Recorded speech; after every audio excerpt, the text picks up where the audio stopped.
So you're thinking about getting that first bike, huh? You're wondering how I knew, aren't you? Well, you clicked on the video, that or you're already a rider here to drop your pearl of wisdom in the comments, or more likely tell me that I have no idea what I'm talking about and to stop making list videos, even though they're the only videos you click on. We try to do different stuff, but the comments were all, where's the lists? Why aren't you making lists? I can't possibly absorb information unless it's broken down into 7 different points and shouted at me in a breathless 12-minute video at precisely 11:30. Like a moonflower, my brain only opens up at certain periods of time. But no, you're different. You're thinking about getting on a bike for the first time, and to be honest, I'm kind of jealous. You only get to take that first ride on a motorcycle once, and it's actually pretty special even if it's just in a parking lot for a weekend on some wretched little Rebel 250 since the dawn of time. You're probably wondering what it's like trying to live vicariously through other people, but today we're going to break down a few things you need to know before you even think about hopping on the bike. And no, it's not going to be riding tips or anything like that. We're mostly going to be clearing the air about a few misconceptions that you might have picked up from watching a bunch of YouTube videos. These are going to be 7 cold, hard facts that you're probably going to learn eventually, but are best known before you get started. Now here's a free fact for you. Motorcycles get stolen all the time. Just ask Spite. His Harley was literally stolen earlier this year, and it was just dumb luck that he managed to find it again. If you have a motorcycle, you absolutely should invest in a tracking device, and Monimoto has you covered with one of the easiest motorcycle trackers to install and use. The tracker is super low profile. It doesn't need to be hooked up to your battery, meaning there's no wires to hide, and you can move it from bike to bike. Setup is so easy a boomer could do it. It runs on its own battery that lasts a year, which is pretty sweet.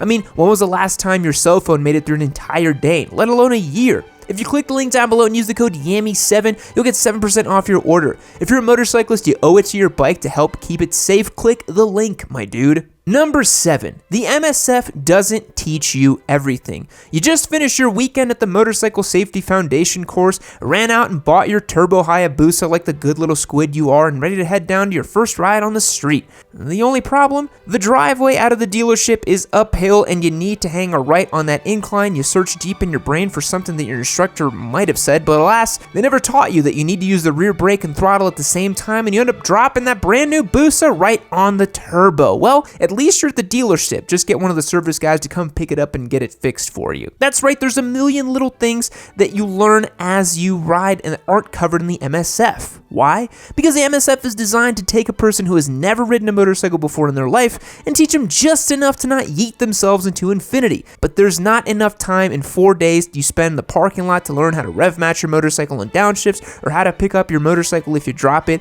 or even how to ride in traffic. All they teach you is how a motorcycle works at speeds under 30 miles per hour in a parking lot, and that's just not enough. There's a daunting amount of information that you will learn, but it will take time, and in the same sense, don't think that just because you ace the written test and pass the practical test with flying colors that you know everything you'll ever need to know about bikes. Number 6, you're gonna drop your motorcycle. Literally every motorcycle is dropped by every motorcyclist. It's inevitability and there's no escaping it. Whether you're practicing slow speed maneuvers in the parking lot or your shoelace gets tangled up at a stoplight and you can't get your foot down in time, at some point your shiny new motorcycle is going to kiss asphalt and come up a lot less shiny and pristine. Here's the thing though, dropping a motorcycle isn't that bad. Unless you're really unlucky, you're not gonna hurt the bike that badly. You might scuff some plastics, bend your lever or foot controls, and maybe break a mirror, but that's all replaceable. The smart thing to do is prepare your motorcycle to be dropped, including stuff like frame sliders, case cover, and other coverings to prevent damage.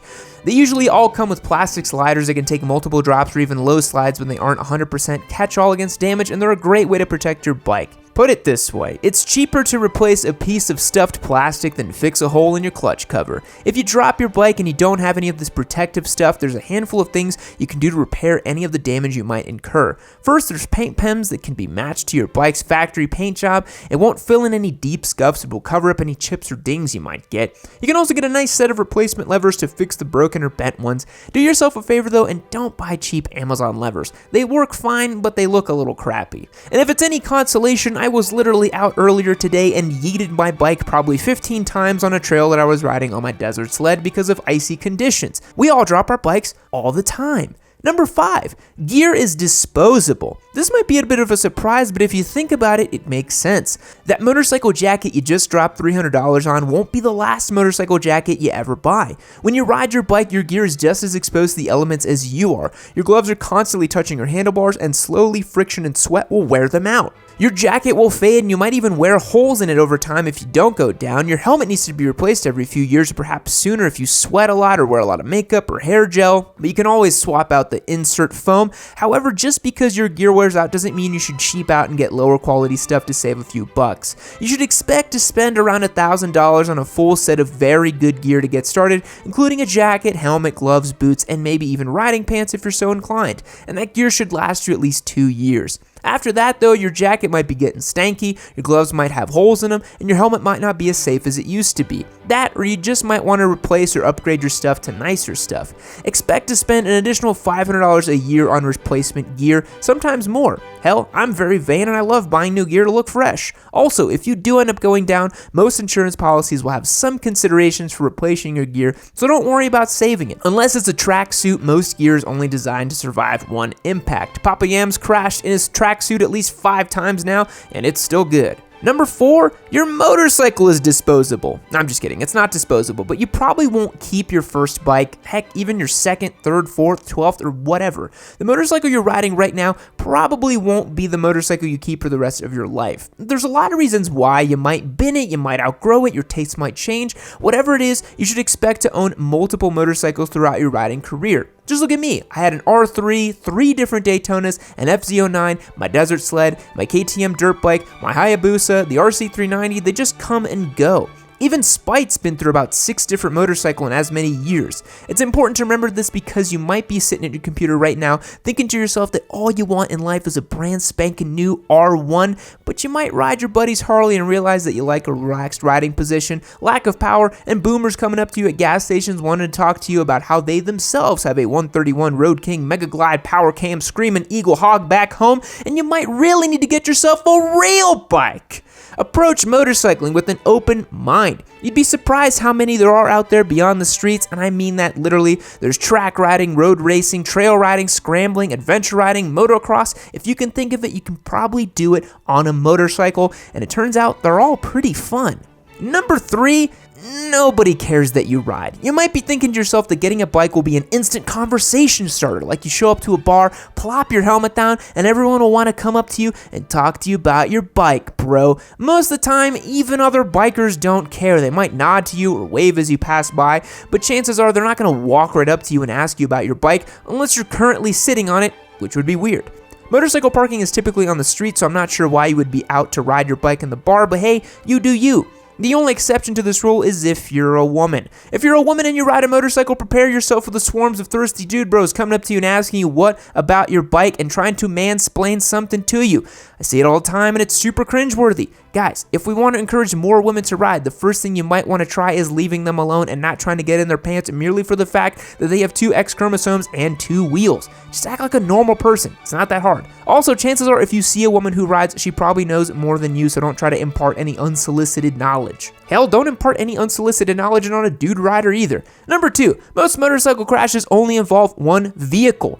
Why does that matter? Well, think about it for a minute. If a motorcycle wrecks and no one else was involved, that probably means that the motorcyclist is to blame. Usually the prevailing cause of a motorcycle accident is speed. A squid is out there trying to drag me around a corner on their favorite back road, critically miscalculates the corner and their speed or ability and ends up yeeting themselves right into a tree. When you're out on the road, the most important thing to remember is you have no safety net. On a track, there's massive runoff room or groomed infields that don't have hard, immovable objects for you to hit, and the tracks are kept clean of stuff like gravel, sand, and other obstacles, for the most part. On the street, no one's out there keeping gravel off the road, making sure the shoulder isn't covered in broken glass or used needles or making 100-foot deep runoffs so you can recover. Ride your own ride, meaning you not pushing or test the limits of your motorcycle. Keep your speed to roughly around the posted speed limit, so just in case something comes up out of nowhere, you can react. Remember, 99 times out of 100, if you go down on the road, it's kind of your fault. Number 1, your motorcycle will not replace your car. This is one of the things that every motorcyclist learns over time, but it's best to just rip off the band-aid now. Occasionally, I'll see some squid down in the comments suggest that they might trade in their car and with all the money they make, run out and get the motorcycle of their dreams. This is a horrible idea. First of all, how are you going to get your groceries home? You might be able to balance one bag on your gas tank or fit some into the saddlebags or top cases, but it's always easier to run errands in a car. Also, what happens if it's raining? Some new riders will go out no matter what the weather is like, but trust me that will fade over time, and eventually you're gonna get real sick of having to pack your office clothes in a trash bag and change in the bathroom when you get there. Also, what if you have a date that doesn't want to ride on the back of a bike? That might be a deal breaker for some, but for others, you're probably gonna want to wish you had a cage around to drive. Lastly, an unfortunate reality is there will come days where you don't want to ride your bike. The weather might be perfect, but you just might not feel like going through the whole rigmarole of putting all your gear on and just take the car to go do something. Just remember that for most people, a motorcycle is just a toy. You've made it to the end of another Yammie Noob video. Aren't you a special cookie? Well, I'll tell you what, I got a gift for you. Click this right over here. You keep watching yourself some of my videos. Got some cool ones in there, got some memes, got some awesome content. I don't like the way this one's feeling, I'm gonna try it again.